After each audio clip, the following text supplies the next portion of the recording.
Teaching music, you gather lots of audio tracks, backing tracks, example tracks to sing along to, recordings of performances and rehearsals. So when you're not using a live accompaniment, how do you organise and use backing tracks in a way that lets you accompany performance smoothly? And how do you record a rehearsal or a performance discreetly and in a way that doesn't distract from what you're doing? How do you organise tracks and get them between your various devices as well? Well, today we're looking at the iOS app for iPad, iPod and iPhone, AudioShare.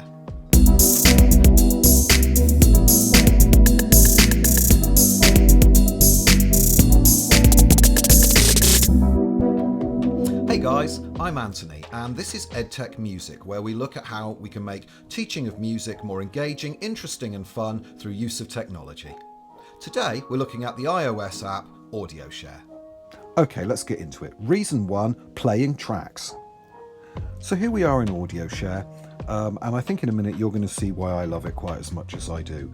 You can use AudioShare for all sorts of situations, and because it's on an iOS device, it's really easy to balance on top of a piano or on a music stand, or however you're organising yourself, and really helps to make things really super simple. So here I am in the interface. I've got my library down this side, and you can see a wavetable across the side where I can tap around to actually move where the playhead is. And below it I've got 2 controls. In green, a play button, and then in yellow a rewind, which jumps back to the start. And that's really all the controls there are, which is actually brilliant. Let me look down the side and you can see next to a track there is a play button. So I've just started that song, how far I'll go, even though it's not the one that's selected. Let's select a different one, try everything, so that you can see how it appears. And here the new wavetable has appeared. Let me rewind that track.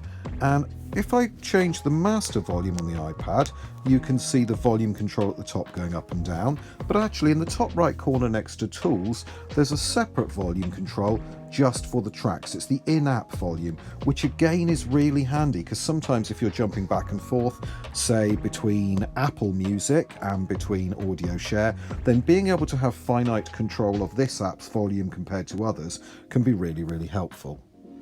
Now let's play the track. And you can see I can move around by tapping anywhere in the song. So if we've just done a piece of the song, maybe we're rehearsing the choir and I want to jump back, I can just tap further back in the song to move around.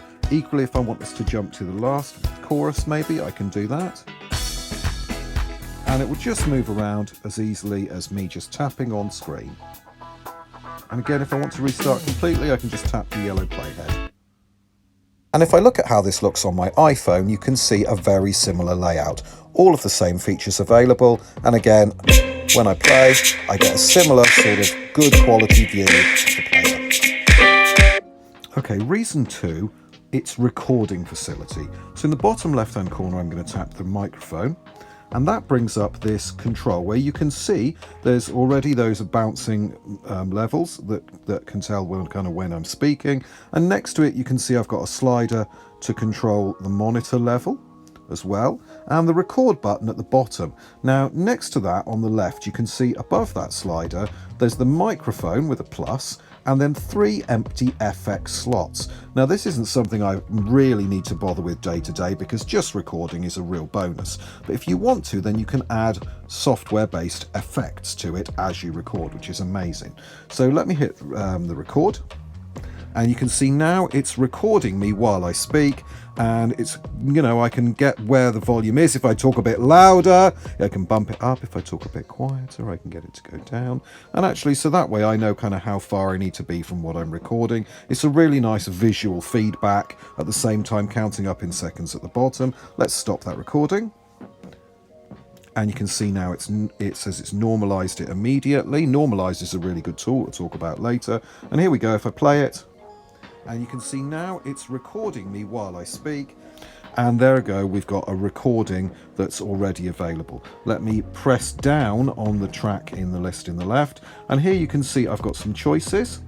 I can do things like add it to a different other apps I've got installed. I can rename it or move it to a different location, archive it as a zip file. Dropbox is integrated, so I can build it into, copy it to Dropbox. And I've got the option to export or share, or add a note with this file as well, which we'll come back to later. So if I click rename, then straight out it allows me to type a new name for this. So really easy to record and to move my recordings around and organise them. Let's have a look at how that looks on the phone. And you can see again that similar and familiar layout. If I go into one of these folders, you can see how actually being able to record in the app on your phone is even more useful. So here I was at my wife's Christmas concert for one of the choirs she runs, and I'm able just to very discreetly hit record on my phone and then afterwards rename the title. And I've got either, for myself, often I record rehearsal tracks, but in this case, having some performance recordings so that my wife can evaluate kind of how well they went afterwards is a real bonus too. Back on the iPad, let's just have a look at the recording settings in a bit more detail. We know it's super simple. You just press the red mic button in the bottom left corner and then hit the red record button. But if I press settings at the top, let's just see what we get in here. So here we've got some choices. If I click on format, it lets me choose between the different types of file I want to make.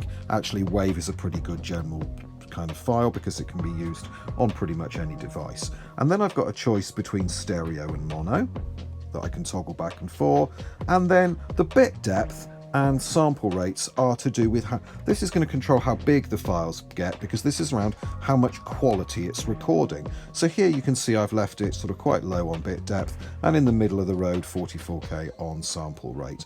And after that there's some other options I get. So normalize, it's set to do it automatically, and that's quite useful.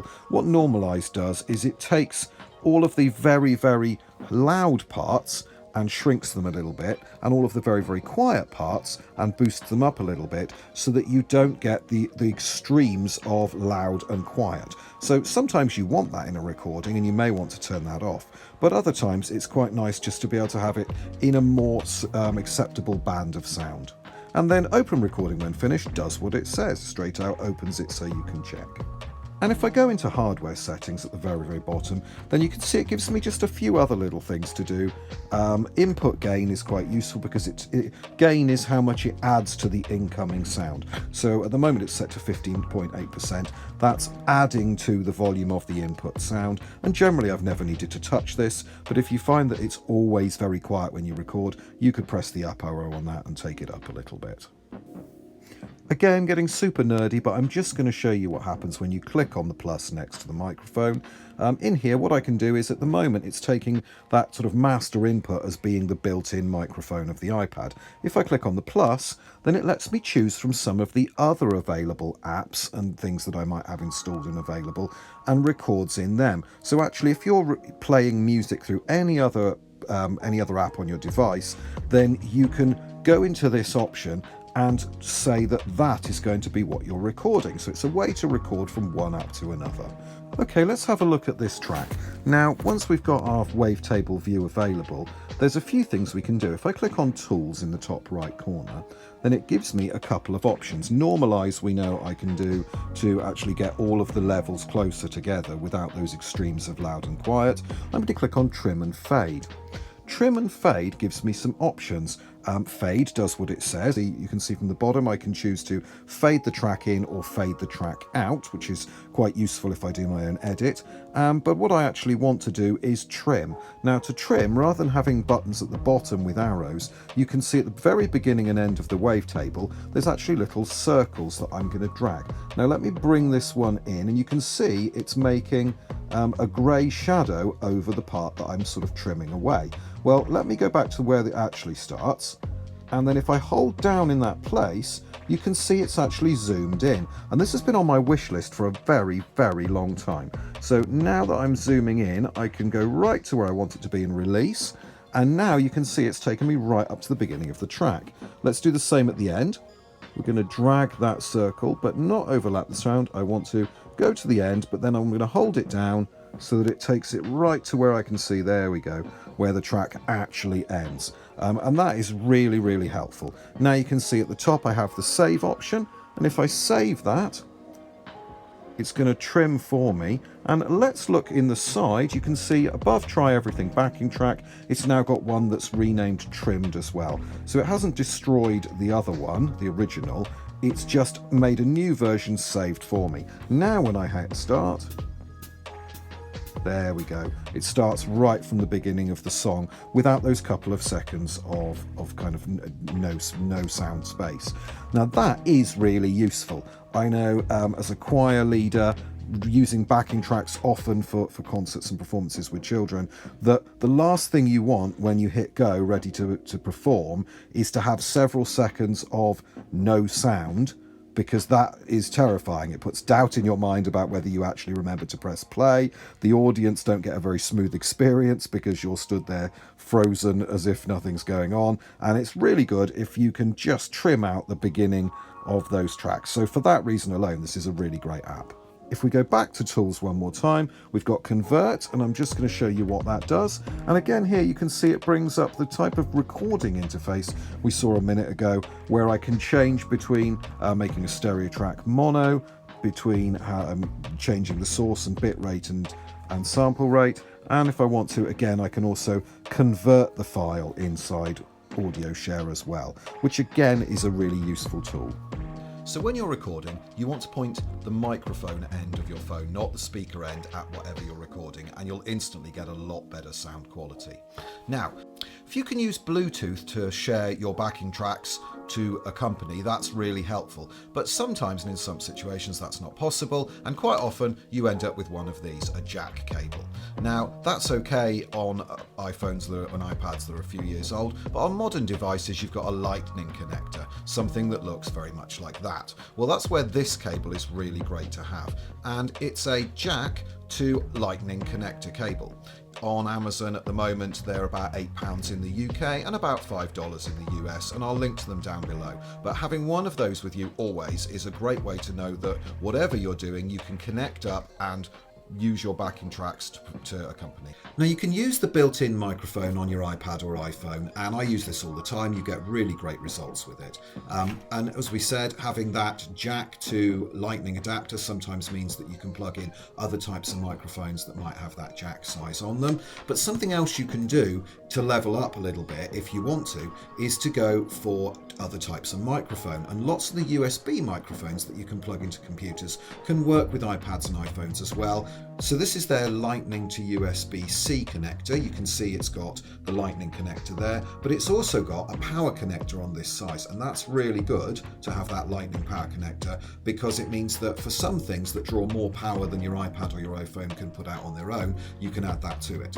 Now, one microphone that I use pretty much all the time, I use it for filming these videos, I use it for carrying around in my bag for work, I use it kind of out and about, is this one.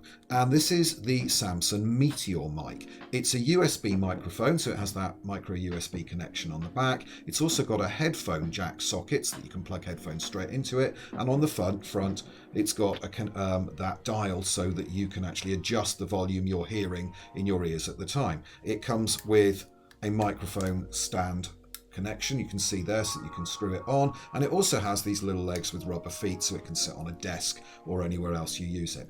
And I have found this to be a really good compromise of something that is great quality sound, but also compact enough that you can put it in a bag, take it with you anywhere you go. And because it's a USB connection, as I say, you can use that lightning to USB 3 adapter with it, and you can also plug it straight into a Mac or a PC. So this is about £70 or $70 at the moment, so it is a bit of an investment, but if you want to level up from the sort of recording that you're doing straight into your iOS device, this can be a really great way to go, and something that's multi-purpose and can be used in lots of different situations. So a quick aside, talking about USB connections, on here you can see it's got the USB connection that we talked about before, and we described that as USB 3. Now USB 1 or 2 or 3 are just talking about speed. So if you've got a USB connection on your device already, like a laptop, then if it's got that shape connector, it'll work. USB 3 devices run faster, it means they move data a bit quicker, but if you're not compatible with that and your device just uses USB 2, then it'll just move things around the files a little bit slower. That's the only difference. It's when it says A, B or C, that's to do with the connection size. The most modern connection is USB-C, and that's a smaller, more oval shape than the one you see there. But as long as you're talking about USB 2, or in this case 3, that's just to do with speed, and you can plug anything that's a USB 3 connector into a USB 2 connector without any problems at all. Reason 3, organising music. Now we've got this one library list here, but actually pretty quickly we talked about before that you accumulate a ton of music of different file types and different purposes. So I want to start organising them. Well, what I've done here is made a folder called Pop Songs. Let's just have a go at making another one. So on the bottom row of tools where the record button was, I've got that grey folder plus. And with that I can add a folder or a note to this area. I know in a minute I'm going to need a Christmas music folder, so let's just show you how to make that now. There we go, and hit OK. And now when I go to the top, you can see alphabetically I've got that folder as well. Well, none of this music at the moment is Christmas music, so I'm going to focus on that Pop Songs folder that at the moment is empty. Now let's hold down on a track, and here we've got an option to move. And when I click on move, I can choose where I'm going to put it. Move item here, absolutely. But I don't really want to do that one by one, so at the top of the library area, you can see the tick box just to the right of the word library. And when I choose that, it's going to let me go through and choose a number of songs at once. Here we go. So I'm choosing all these songs together. And then what I want to do is, and you can see at the bottom I've actually got where the file plus button was, I've got an all button if I want to select all of them. Well, I don't want to do that, I just want to move these songs. Now that I've selected all the ones I want, along the bottom row, again, the other buttons have changed too. So along the line, I've got the yellow duplicate button that's going to make a copy of each track, the move to Dropbox button, which, because Dropbox is heavily integrated into AudioShare, and then I also have the let's see, move items here button, which is what I'm going to need in a minute, and next to that you can see there's the trash button to delete it and put it in the bin. Well, I want the green move them button, so I'm going to click on move, and I'm going to click on Pop Songs and then choose move items here. Interestingly, next to that you can see I've got the make folder button, so I could make a folder as I'm moving them, but I won't do that now. I'll just click on move items here. And you can see they've all disappeared. Let me do that again with the ones that are left over. There we go. And move, Pop Songs, move items here. And they're all tidied up. Now if I go into Pop Songs, there's all my tracks in there ready to use. And what's something we didn't talk about before was actually there's that search button at the top, which lets me type and move things, which lets me search in the folder I'm in already. Finally, under Organising Music, we're going to have a look at adding notes. So down where the Add File button is, or Add Folder button, when I click on that, as well as the Add Folder option, I get New Note. And if I choose New Note, then it's going to let me make a note there. I've left it with its date. And when I click in that space, rather than having the wavetable that means that I'm sort of editing a sound that I've recorded, this actually gives me a text editor.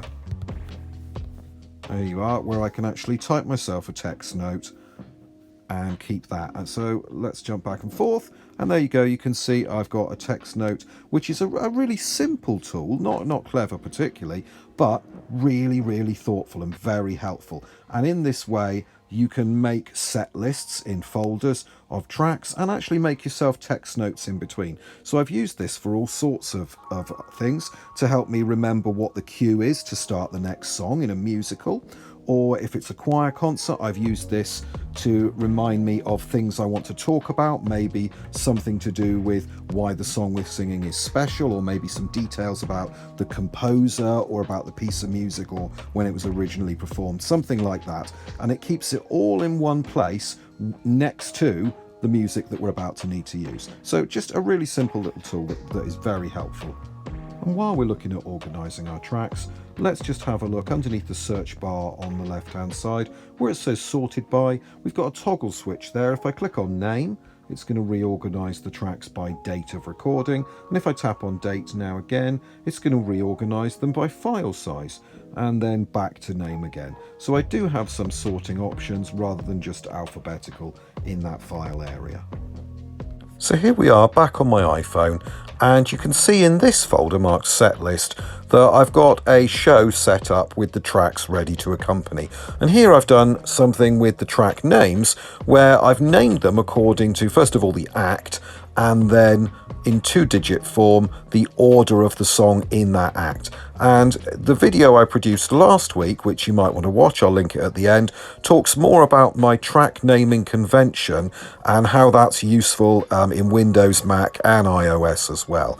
And if I click on one of these tracks, you can see it takes me through to the familiar format that we were looking at before, which I just think is brilliant in all sorts of situations, and such a powerful and simple to use app that you can balance on the corner of a piano, on a music stand, on your desk while you're teaching. You can carry it around the classroom while you're conducting. So many uses for this app. It's a really, really great, solid tool to have when you're teaching music in any form. Reason 4 is importing music. Along that bottom control area where we can see the microphone button, if we go along to the yellow one that looks like it's downloading an arrow, then that one brings me the import controls. Now there's a range of ways you can get music into AudioShare as well as recording it through the microphone, and this is a way that is really, really helpful. So first of all is Dropbox. If I click on that, then we can see it's going to get me to sign into a Dropbox account, and then I'll be able to choose those tracks and download them.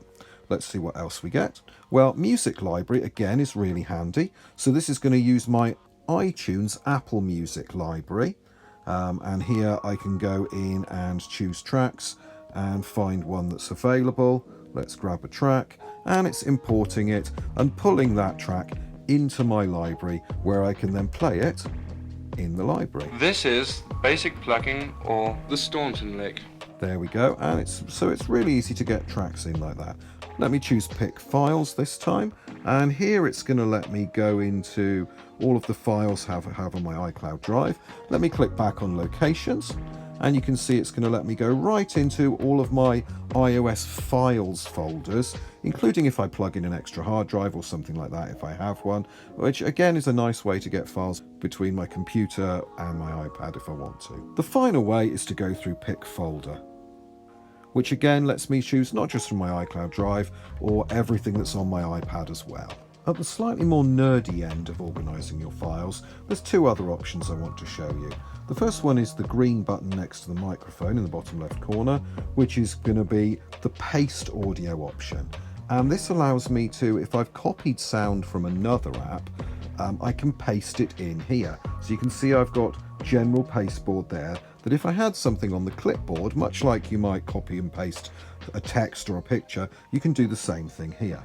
The second is the blue button next to it, which enables Wi-Fi drive. And this is one of the most useful ways when you're not using like a kind of cloud-based drive like iCloud Drive or Dropbox or something like that, that you can actually get files straight to your device. So let me click on to enable this, and you can see it's given me two URLs that I can choose.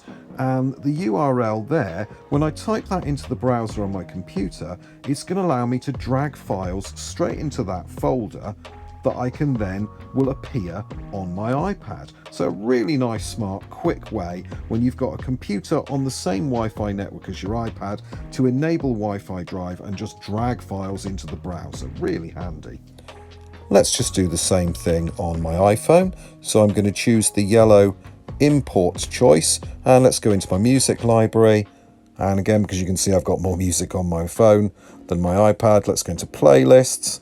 And you can see it's gone straight through to my Loom music library this way as well. And reason 5 is the range of other editing, sharing and useful tools that are built into AudioShare. Let's just, for example, remind ourselves about the normalize feature, being able to trim and fade the beginning end of tracks, and also being able to convert to other file formats. Now let's look at what else we get around here that we haven't touched before. Underneath the wavetable area on the right, there's some information around the track, such as the type of file, the bitrate it's recorded at and the length or duration. And if we go to the left of that, next to the play button in green, we can see the time we're currently on, but also the loop tool. And this is really helpful. If I tick that or put the little cross in it, then it means I can loop the track, which is great if I've cropped it down to be maybe a version that is just a chorus or just the verse, a part of the song I might want to try and repeat over and over to practice with a choir maybe. So that's a really useful tool. Now if we look below that area, then you see 4 big buttons. Let's go through them one at a time. So the first one is to share straight to SoundCloud, which is really useful if you're someone that uses SoundCloud to share sounds. If I go down to the bottom one, then it's going to allow me to first of all copy the track to the general pasteboard, or to other tools come up if you have one of those installed already. The third option is to email the track, so you can email the file straight to somebody straight out of the app. And then the fourth option is the general share option that iOS has built in, which here you can see chooses some of the apps you might want to use, as well as some common functions like copy or add tags or save it to your files. And in that top row, you also have more. And if you choose more, then again, it will bring up some other suggestions about where you might want to save it. In addition to this, above the wavetable, you can see a diagonal double-ended arrow. And if I click on that, it's going to open the full width player rather than seeing the library down the side. And again, this is really handy because when I've got this balanced somewhere while I'm rehearsing, then it means I can very quickly see where I am and just that little bit easier to jump around in the track as I need to. So if you are using iPhone, iPad, iPod at work, then you won't do much better than AudioShare to help you manage all those audio tracks and keep them in order and get them between your devices really easily. Now, if you have got value out of this video, please hit the like button and consider subscribing so that you get the new videos every week. On screen now are the other 2 videos related to this, so please consider checking them out as well. Thanks for watching.